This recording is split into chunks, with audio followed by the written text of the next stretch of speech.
bu boobaa lii dinañ ko mën a éviter. te boobaag léegi ñu ngi wax loolu mais nangu bàyyi. waaw mais parce que dañu indi loo xam ni je me souviens moi bi ma nekkee ci wetu président Ablaye Wade à l'époque ay 2011 2012 problème yi ñu amoon fii yëpp. kilifa dafa war a am un sursaut. et Macky Sall xëy na dafa tiit dafa ragal. li muy tiit li muy ragal mooy après moi. gis nga mbir bi waajalul boppam. xëy na waajalul boppam mais la meilleure façon waajal sa bopp mooy qu'il fasse un discours aujourd'hui un discours très fort un discours historique dans lequel il dira je ne suis pas candidat pour un troisième mandat loolu su ko leeralee mu jeex. et keroog maa ngi koy déglu opposition bi ngeen ñaan ko. waaw xam nga ci dialogue bi xam nga dégg ngeen ñaan ko. waaw xam nga c'est am na nu ngeen di waxee ak moom xëy na mu bàyyi. waaw xam nga Aram loolu c'est quand même dommage qu'on soit obligé sukk raam ne ko président ñoo ngi lay ñaan nga bàyyi c'est quand même gênant te ni mu ko waxee tamit war na jéggalu par rapport au peuple parce que amul dara loo xam ne moo ko moom. loo xam ne c'est le peuple moo ko moom donc il n'a pas à dire aux gens et aux partis politiques aux Sénégalais parce qu'il parlait des Sénégalais ñaan leen ma ci njëkk ak teranga ma bàyyi amul dara loo xam ne moo ko moom. mais aujourd'hui moi je l'invite simplement parce que sa nawle la te demee nañu daje lu mu yàgg naa daje moom ci mbedd ñu toog ma ne ko président na nga def comme tey jii nañ may oowee man ancien ministre monsieur le ministre. dinañu toog nañ daje mais dama bëgg bu boobaa parce que gor comme les spécialistes des arts martiaux ni ñu ko waxee mooy même sa noon soo demee ba jekk ko bu ko donne toujours la possibilité de se relever moi aujourd'hui je veux donner cette possibilité là au président Macky Sall qui se relève mais possibilité boobu mooy qu'il soit grand et très fort tout le reste on oubliera li jàll yëpp on oubliera mais aujourd'hui qu'on voit sa grandeur mu taxaw renoncer à ce troisième mandat et mu xam ni et il le sait très bien parce que ñi nekkoon ci wetu Ablaye Wade à l'époque ñoom ñoo doon conseil Ablaye Wade ba Ablaye Wade moom xeex ak moom am problème ak moom mais il savait qu'il n'avait pas de problème avec Ablaye Wade ñoom ñaar moom aujourd'hui il a le même problème il faut qu'il comprenne que il a tout intérêt à être ce grand frère ce président de la République qui tend la main à tous les citoyens et c'est son entourage qui pose problème. C'est son entourage qui pose problème et sa liberté tant que exercer wu ko rompre avec cet entourage-là en tout cas une partie de cet entourage-là day am problème seetlu rek depuis qu'il est au pouvoir mënatul juboo ak kenn koo xam ni nekkoon nag moom ils avaient entrepris des combats. Il n'accepte pas la différence il n'accepte pas la diversité il n'accepte pas les contradictions kooku kilifteefam day doy waar gis nga président Macky Sall qu'il soit cohérent il a dit quand il faisait son appel au dialogue ni j'ai entendu Khalifa Sall moom nee na nangu na amnistie ku mel ni Karim Wade nee na moom dafa bëgg ñu setal ko moi j'ai pas de problème mën nañ ci waxtaan loolu la waxoon Sénégalais yëpp dégg waaw su dee mën nga nangu Karim Wade mën a réviser procès nga ne sur le principe d'accord na war nga mën a nangu aujourd'hui celui-là qui incarne le chef de l'opposition du Sénégal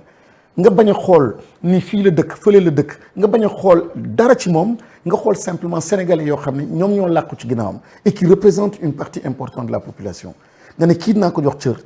puisque il était en train de se défendre en disant qu'il n'était pas l'auteur de ces crimes là yi ñu ko doon wax bu mbir bi seetalee nga yombal ko oyofal ko tu devais être peut-être même le premier à l'appeler comme moom il a été appelé suite à sa victoire par par Ablaye Wade et Ablaye Wade aussi Abdou Diouf oowoon ko et c'était de l'élégance tey jii. tey ci coow li am nit ñi lu ñuy xaar en tout cas si ñenn ñi ñuy dégg mooy ne président Ousmane Sonko na woote itam ay nitam ngir dal am. comme président wootewul. non xam nga je pense que Ousmane Sonko tey jii wax dëgg yàlla loo ko yenaat da nga koy tooñ tooñ bi metti na parce que derrière la personne je le rappelle souvent nit yi dañuy fàtte ni dañu am soxna dañu am njaboot da nga am sa dignité sa ngor ñaari at Aram ñu tuumaal la tuuma boo xam ni gàcce doomu aadama la ni da nga def lii de et cetera traîner la vraiment ci tribunaux yëpp wax lu ne teg ko sa der loolu metti na prison la déjà bu extraordinaire je pense que kii nekk le chef koo xam ni moom la ñu jox suñu doole moom la ñu jox suñu alal moom la ñu jox suñu armée moom la ñu jox suñu force de l'ordre yëpp tey jii moom moo waroon simplement delloo njukkal Sénégal et protéger, je dis bien protéger tous les citoyens rawatina ñoo xam ni ils portent benn idéal, ils portent aussi benn confiance boo xam ni Sénégalais placé nañ ko ci ñoom. Et comme révolutionnaire yi li ñu daan wax mooy une société boo xam ni les droits ne sont pas garantis. Une société boo xam ni les pouvoirs ne sont pas séparés. Société boobu amul constitution. Donc moom Macky Sall président Macky Sall il faut mu garantir droit yi benn ñaar il faut mu góorgóorlu ba pouvoir yi séparé donc tey jii presque caabi yi moo ko yor ñaan nañ ko nag kilifa yi ñaan nañ ko ñëpp wax nañu aujourd'hui les jeunes sont dans la rue au niveau international ñëpp a ngi wax mais dëgër na trop. mais ñetteelu mandat bi ñu koy prêter est-ce que firnde la waaw am na lu leer lu nit yi téye dañuy wax rek ne da koo bëgg. ce serait peut-être encore ñi ko jegee ñoo naan loolu lañ bëgg mu def mais moom wax. ce serait encore plus dangereux plus grave et ça je ne le pardonnerai jamais su dee Macky Sall bëggul woon présenté wu mais mu téye suspense bi nii rek. ah là ce serait encore plus grave. ndax la ah non c'est que nga xam ne lii le peuple bi soxla le peuple est en train de décrypter ni yow da nga bëgg troisième mandat yow bëggoo troisième mandat boobu te mi ngi indi ay mort mi ngi indi problème kilifteef ak responsabilité ak nekk chef mooy ma wax ak nit ñi ne leen bu leen juum man je ne suis pas candidat. Pour être conforme à ce que j'avais dit avant que man 2019 c'était mon dernier mandat